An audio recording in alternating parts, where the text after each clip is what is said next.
dua. It's one of the most important subjects in Islam. Allah subhanahu wa ta'ala has literally linked dua and made it synonymous with worship.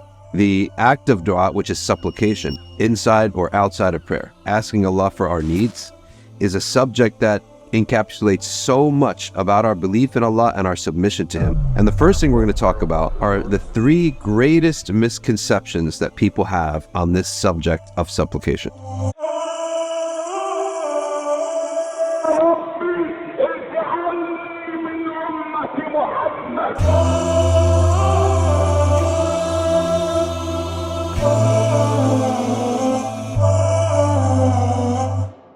Now, the first thing, and you may know a lot of people who have this misconception, is they imagine that dua is only for major things. Many people have this idea that dua is only for when you have cancer, when you're about to die, if you've had a car accident.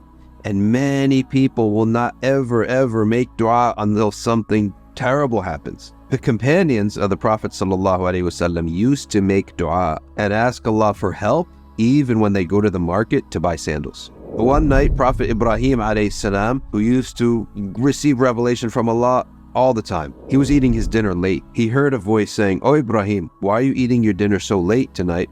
This is not your norm." He said, "Oh Allah, I went from house to house to try to sell something, to borrow money, to borrow food, and I couldn't find anyone to interact with or to trade with until late at night." So Allah Ta'ala responded to him and He said, "Is this what a friend does with a friend? A Khalil," because Khalil means someone very close to you. "Ibrahim, you don't ask me? What kind of Khalil am I to you and you to me when you're hungry and you never asked me?" So Prophet Ibrahim said, "Oh Allah, well, should I ask you even for my dinner?"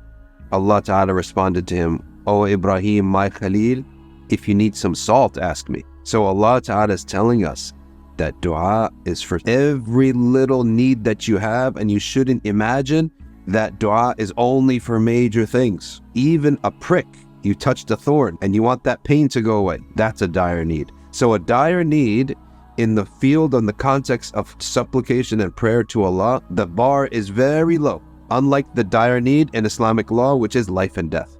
So when you hear about supplicating to Allah when you're in a state of dire need, don't imagine it's the dire need of the sacred law, which is the dire need that makes haram halal, life and death, or life and limb, as they say sometimes, that I could lose a limb, I could go blind, or I could lose my arm, or I can go to jail. But in this realm of dua, it's much lower than that. Furthermore, dire need is anything that you want, not just need.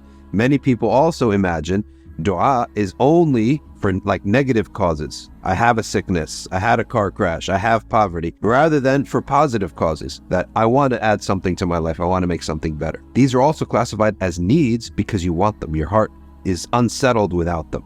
In conclusion, dua is not just for major needs. Dua should not only be at the side of a hospital bed